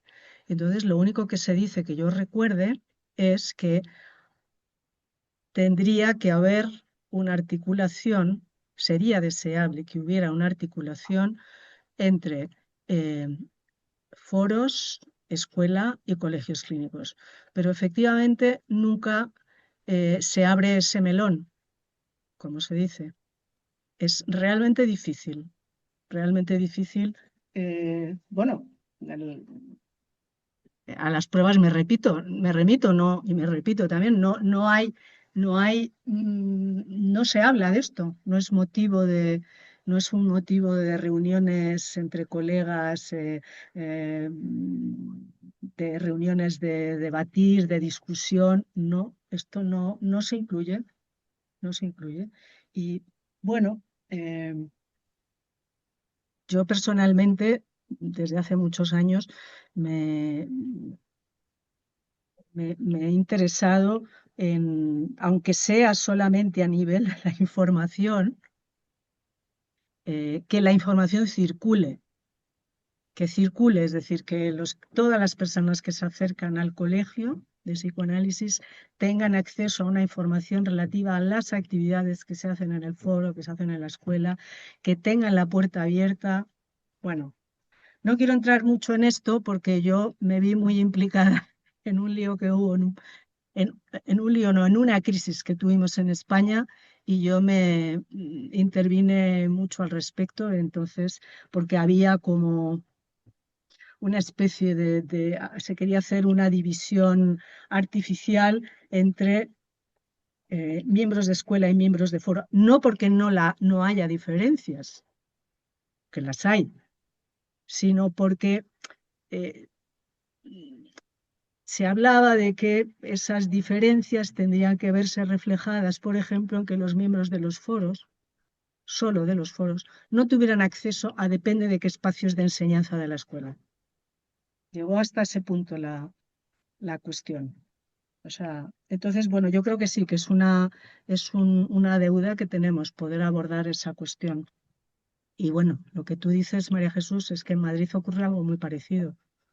Es decir, nos salimos de la MP e inmediatamente se constituyó el Colegio de Psicoanálisis de Madrid y muy poco tiempo después el foro. Muy poco tiempo después. Sí, lo que se decía era que eh, en términos de pérdida, ¿no? Es decir, que lo podemos pensar casi como una cuestión no de empresa, pero ¿no? Es decir, el colegio tenía un número de alumnos importante y entonces pues había se consideraba una responsabilidad el tener que eh, dar un lugar a todas esas personas que habían estado con nosotros, ¿no? Eh, bueno, en diferentes espacios. Eso fue un poco el motivo, pero sí, es una cuestión a pensar, ¿eh? Ahí quizás habría que agregar yo pienso que la escuela le corresponde un rol de examinar, de revisar, de analizar la formación formal, valga la redundancia implícita, que se da en nuestra institución. Quiere decir, La escuela le corresponde una responsabilidad de pensar los colegios clínicos. Bueno, eso se puede discutir. Es una responsabilidad que en general no está cumpliendo, pues. Ya digo que es La un escuela tema termina siendo que no se ha la pata trabajado. más débil. Dime. Que digo que es un tema que no se ha trabajado y que desde mi punto de vista sería importante que le pudiéramos empezar a hincar un poquito el diente a cómo Ujú. pensar una articulación, una verdadera Sí, articulación. sí, así es. La escuela termina siendo el pie más débil, pues, del tri, pues. Ujú. Ok, bueno, Karina Jiménez, Constanza Lobo, seguimos agradeciendo el ser concisas, por favor. Hola, Karina, desde Santiago de Chile, donde está mi hija menor, que me hizo abuelo por cuarta vez. felicitaciones. Gracias. Gracias, María Luisa, me da mucho gusto verte también. A mí también. Bueno, mi pregunta es bien concreta. Hablas en ironía de lo que el molde del psicoanalista, ¿no? Y yo me preguntaba si en un análisis no se transmite algo del estilo del psicoanalista, que nos, de alguna forma nos marca, ¿no? Ok, Constanza.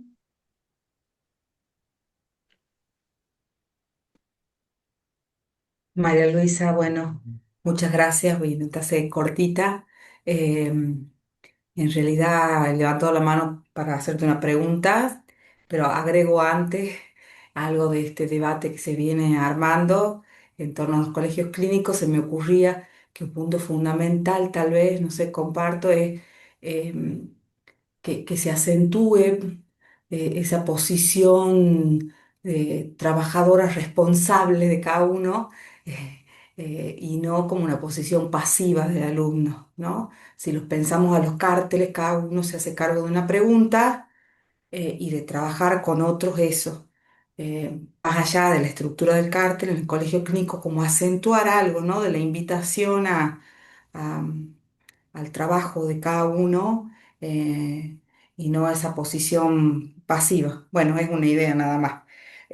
La pregunta, has compartido un montón de preguntas que me han gustado, gracias. Te tomo una que tiene que ver, a mí me interesa esto, ¿no? Que te preguntas qué es pensar el psicoanálisis. Si podés decir algunas otras cosas más referido a algo, ¿no? Que no es solo pensar en torno al discurso analítico, sino también la importancia de otros discursos, ¿sí? Em, Pensaba eso, y si lo podemos articular a este pensar el Mm, psicoanálisis mm, con estos tres analizantes que has dicho, pues se me ocurre, ¿no? Eh, en el sentido, ir al mm, reverso. mm. Pensar el psicoanálisis también sería como no olvidarse de esa formación colectiva con otro, del analizante pasante en el sentido del momento, ¿no? De que uno, eso, ¿no? De la decisión íntima de haber dado un paso, y de la experiencia del análisis. Y en ese pensar el psicoanálisis, estos tres siempre tendrían que estar como en el reverso. Bueno, eso. Gracias. A ti. Ok, María Luisa. Mm.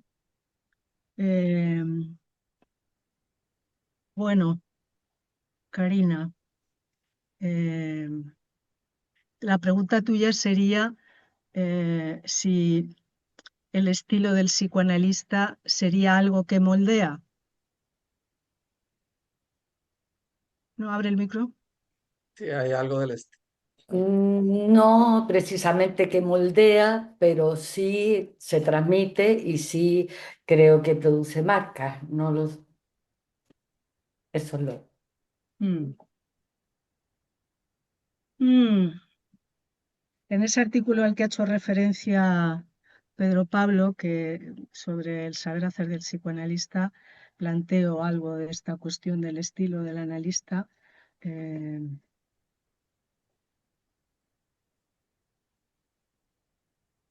y se transmite. Sí, yo diría que sí.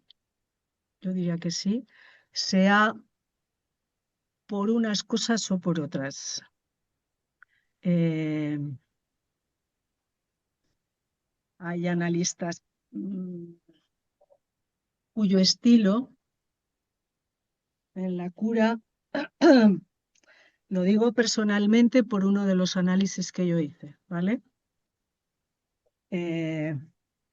Cuyo estilo me dejó una marca que me ocupó años, poderme deshacer de una marca de su estilo. Vaya, Sí. Entonces, Y habría que pensar que le pensar, estaba pagando. entonces habría mucho que pensar en a qué diferentes cosas podemos estarnos refiriendo cuando hablamos del estilo del analista, ¿no? Eh, Porque puede ser un estilo que tenga, ah, sea, digamos, algo, quizás un resto del análisis del analista no trabajado, porque estas cosas pasan a veces, y que eh, se transmita a sus analizantes, pero puede ser un estilo de otra manera, en la manera de intervenir, en cómo, sí, en la manera de intervenir. Y que eso, es que no quiero entrar en eso ahora, porque sería muy largo de pensar, pero yo te diría así, muy sucintamente, que sí, el estilo del psicoanalista se transmite, sea sea de una manera o sea de otra, sea como algo que puede tener un efecto eh, sintomático en el analizante, o sea por todo lo contrario, ¿no? Porque he tenido experiencias en los dos sentidos. ujú. Constanza, bueno, es que estoy totalmente de acuerdo con lo que tú planteas, ¿no?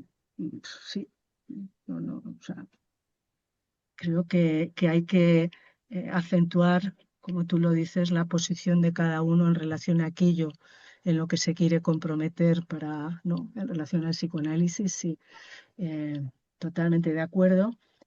Pensar el psicoanálisis, yo creo que es una cuestión, no a que la diga yo, o sea, es una cuestión de todos, que yo he dicho qué entiendo yo por pensar el psicoanálisis. Solo he dicho unas cosas, podría decir muchas más, ¿no? Aparte de las que he dicho, obviamente, pensar el psicoanálisis es pensar en, en el comienzo del análisis, en la entrada al análisis, en la dirección de la cura, en el final del análisis. Claro que eso es pensar el psicoanálisis, pero hay muchas otras cosas que implican pensar el psicoanálisis, ¿no? Por ejemplo, yo qué sé, en relación a la entrada al análisis, hay mayor dificultad ahora mismo en entrar en análisis que hace 20 años. No sé, hay muchas preguntas puestas en juego, ¿no? Algunos de los síntomas que presentan algunos analizantes que tienen que ver con, con los discursos dominantes, pero eh, la idea de pensar el psicoanálisis, como la he entendido yo, que plantea Colette Soler, es no quedarnos en la poltrona del analista, donde el analista en su acto no piensa, sino que solo con el trabajo como analista no se sostiene el discurso analítico. O sea, hace falta eh, pararnos a pensar en muchas cosas que tienen que ver con el psicoanálisis y no solamente relativas a la escuela, porque ahí podemos caer también en, en, eh, en una poltrona, por decirlo de alguna manera, ¿no? De pensar solamente en la intención. Yo creo que la pata de la extensión me parece fundamental, fundamental. Gracias. Ok, bueno, entonces Rité Sebasco y Jorge Escobar, que levantó la mano, la bajó, pero ya lo pillé, así que Jorge tiene la mano, no tiene que escapatoria. Rité, Sí, sí, sí, no, todo este debate había, efectivamente. Los colegios clínicos, yo me acuerdo en una época en París, bueno, había dos o tres personas encargadas de organizar el colegio. Después elegían un tema e invitaban personas, ¿me entienden? No había un cuerpo de docente establecido, fijo. Hace Ujú. mucho, mucho, les hablo, era la época de la EUSEF, pero no tenían esta característica de institución autónoma, independiente, que se forma como quiere, bueno, era un testimonio nada más que quería aportar. Quiere decir que los colegios clínicos se fueron. Bueno, en París el problema que han planteado es la permanencia de los docentes, por ejemplo. O sea, que basta de tener un cuerpo de docentes fijo, sino porque no permutaban los docentes. Eso apareció en París. En España, bueno, yo tengo la impresión de que creo que fue María Jesús la que lo recordó para el País Vasco, que se formaron antes que los foros y la escuela. Entonces ya formaron una especie de grupo que, cerrado sobre sí mismo, que se dio la tarea de la gestión de los colegios clínicos, sin entrar en mucha dialéctica con los foros y la escuela, aunque con el tiempo intentan hacerlo. Bueno, no sé, hay mucho que pensar. Creo que hay que ver cómo se da en otros países también. ¿eh? Después, bueno, con todo lo que dice María Luisa, estoy de acuerdo con la cuestión del psicoanálisis, no hay vuelta, tenemos que pensar en sus condiciones de existencia, porque si seguimos así, no, las condiciones de existencia, democracia al menos, y, y salirse del discurso, digamos, de la enseñanza regulada, va a desaparecer cada vez más, está claro. Digamos, las Bueno, condiciones de ejercicio del psicoanálisis van a ser cada vez más difíciles. Una, por la intervención del Estado que va a regular las prácticas, comillas, de salud mental, y eso está pasando en Francia. En Francia se prohíbe el psicoanálisis para el autismo, por ejemplo. Eso es claro y neto. Poco a poco se logró luchar con que el psicoanálisis estuviera integrado a las psicoterapias con formación regulada. Se logró después con mucha batalla, con un grupo de analistas, de que no, que se reconociera que la gente que está en una escuela, digamos, no tenía que pasar por esa formación terapéutica. Pero eso va a volver, seguro, seguro, seguro. O sea que a término el psicoanálisis será una profesión liberal. Sí hay democracia, pues si no hay democracia, ni liberal podrá ser, y lo más alejada, digamos, de las instituciones de salud mental y de un lugar reconocido en el espacio social de la salud como una práctica válida. La competencia con el cognitivismo es a muerte, y eso hace años. Bueno, estamos en una situación muy delicada, con lo cual efectivamente nuestras formas de organización, nuestras formas de transmisión, nuestras formas de enseñar, etcétera, tenemos que repensarlas, repensar. Bueno, en España lo tenemos, ¿cómo decirlo? Como España es un país en muchas cosas muy anárquico, pues estamos, entre comillas, mejor que en Francia. En unas cosas mejor, en otras, porque, por ejemplo, en España lo de que el psicoanálisis no está incluido dentro de los hospitales, por ejemplo, pero bueno, ahí cada uno, hay analistas y trabajan y se las apañan. Pero por otra parte, en España se reguló de una manera muy simplona. Han inventado el título, el máster de Psicología General Sanitaria. Tú haces un máster de 2 años y quedas habilitado como psicólogo general sanitario, y ahí nadie se va a meter en tu trabajo. Seas psicoanalista, seas cognitivo-conductual, coach, Por el momento, no problema. Por el momento. por el momento. Y no creo, y Ok. no creo que cambie, porque hay mucho dinero puesto en juego en los másters. Sí, muchísimo. Habría que agregar, antes de darle la palabra a Jorge, algo que he comentado, pero que es importante recordar, que en Latinoamérica, en general, los colegios clínicos forman parte de los foros.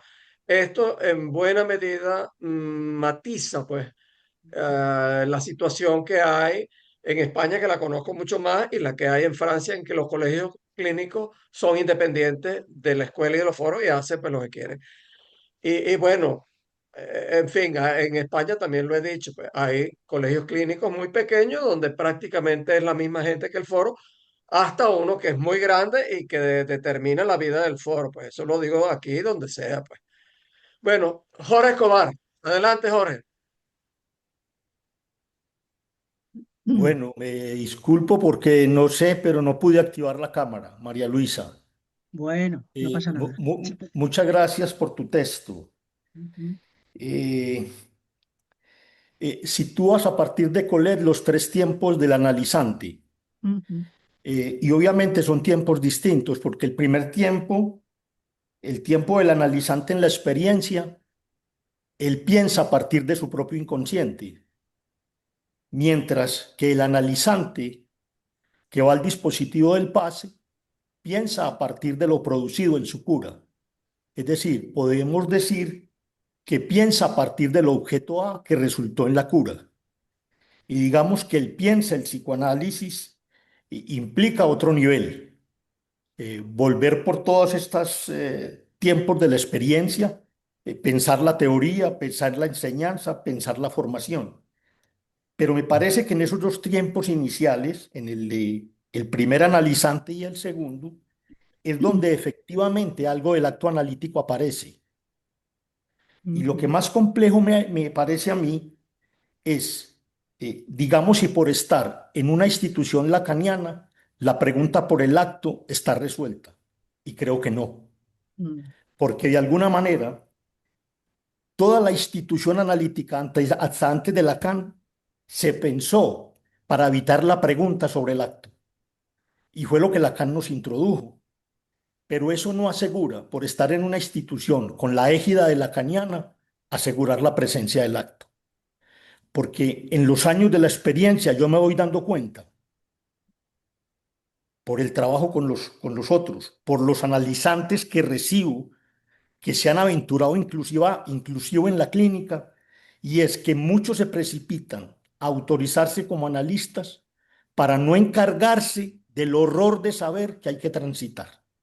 Entonces me parece que tu ponencia, no lo dijiste así, pero me parece que es central que la reflexión sobre el acto tiene que estar vigente en todos estos tiempos que tú señalas sobre la experiencia de analizante en cada uno de los momentos. sí, sí, sí, sí, agradezco lo que has introducido porque efectivamente es así, no, no está, no está resuelto la la cuestión del acto, ¿no? Al- eh, ni al comienzo ni al final, Ujú, ni ujú. al comienzo ni al final. Y eso claro, eso nos obliga a un pensar, un tener que pensar sobre muchas cuestiones, pues que, por ejemplo, sobre si hay particularidades, bueno, es lo que decía antes, de pensar, por ejemplo, en el acto de entrada en análisis, ¿no? Hay particularidades del tiempo actual, en fin, qué pasa con los finales, qué variedades hay de finales, bueno, sí, sí, sí. Y lo digo María Luisa, porque Pedro Pablo y muchos señalaron que uno de los problemas de la escuela es que viene siendo tomada por el discurso universitario. Totalmente, Y es un problema, totalmente. porque podemos pensar, si olvidamos el acto, sobre todo lo que Lacan llama el salto del final, Ujú. cuando un sujeto descubre que era la suposición de saber y que Ujú. lo precipita en la posibilidad de hacer el reacto, de tomar para otros el programa del psicoanálisis, si olvidamos eso y si el discurso universitario termina colonizando la escuela, vamos a terminar en lo que Lacan llamó en un adoctrinamiento Mm, del mm. psicoanalista. Y eso es realmente, digamos, el reverso del psicoanálisis. Sí, totalmente de acuerdo. o en una religión, o en las dos Ajá, cosas. Sí, sí. ajá. Sí, sí. De hecho, es uno de los comentarios que en estos intercambios que hemos tenido hace tiempo con personas bueno, son docentes, incluso son miembros del foro, pero no dan el paso de entrar en la escuela, eh, incluso habiendo sido alguno de ellos pasador, ¿m? Eh, pues refieren esta cuestión, que hay algo de la doctrina que no les resulta soportable. Esto no es políticamente correcto decirlo, pero existe. Bueno, es un excelente punto. Perdón, ¿ibas a agregar algo más, Jorge? No, no, darle las gracias a María Luisa por el trabajo y la interlocución. Y sobra pues decirlo, me gustó mucho tu texto, María Luisa. Bueno, gracias a vosotros. Ok, bueno, mira, abusando un poquito pues de los minutos, María Luisa, un último comentario de mi parte. Si volvemos, leo de tu texto, si volvemos al acto de fundación, en ese objetivo que Lacan se planteaba de restaurar el filo cortante de la verdad del campo que Freud abrió, plantea una articulación entre la praxis y un deber que le toca al psicoanálisis en nuestro mundo. ¿Cómo? Dices tú, haciendo una crítica que denuncia las desviaciones que degradan el empleo del psicoanálisis y cómo eso es inseparable de la formación del analista. Mi pregunta es, ¿se practica? ¿Hasta qué punto se puede practicar? Y esto toca, entre otras cosas, este tópico de los colegios clínicos que estamos, que hemos abordado, pues. Este, mm, realmente se hace crítica. A veces se caen discusiones en desencuentro, pero eso no es crítica. ¿Ve? Crítica se refiere, por ejemplo, a lo que hemos hecho acá, pero hacerlo públicamente, en espacios más abiertos aún, pues que es dificultoso, pues porque toca intereses. Es decir, hablando pues, en concreto, colegios clínicos que manejan cantidad de dinero impresionante y que manejan transferencia, captura de pacientes. Entonces, cuestionar algo de lo que se hace en los colegios clínicos es, bueno, ahí va a correr sangre, pues, así de simple. Bueno, esperemos que no llegue la sangre al río, pero efectivamente hay una paradoja que los analistas nos pasamos el día hablando de la falta y es muy frecuente que la pongamos en juego, por ejemplo, en discusiones y en debates, porque es muy difícil aceptar eh, una diferencia, una disensión, sin que eso no se tome como un ataque personal. Absolutamente. Entonces, bueno, es difícil hablar de esto en público, ¿eh? Así es, bueno. Bueno, hoy no estuve tan fastidioso con mis amigos de presionarlos a hablar. Antonieta se ríe porque saben que con ella. Gladys también, ya te vi. Julieta, que está en la otra página. Y otros más que se me escaparon. Hoy, bueno, no fui tan fastidioso. Muchísimas gracias de nuevo, Mera Luisa. A vosotros y a ti. Nos encantó tu presentación. Una vez más, por sexta o séptima vez seguida, pasamos de los 40. Ahorita hay 31, pero llegó un punto en que habíamos 43. Bueno. Cuando comenzamos el seminario, llegábamos a 20 y nos alegrábamos. Entonces, muy agradecido contigo, muy agradecido a todos con las intervenciones, con su presencia. Los queremos mucho. La próxima vamos a tener con nosotros a María Jesús Zavalo. Bien, entonces, bueno, Bueno, hasta hasta luego, pronto. pues. Chao, Bien. gracias. Gracias, María Luisa. Gracias. Muchas gracias.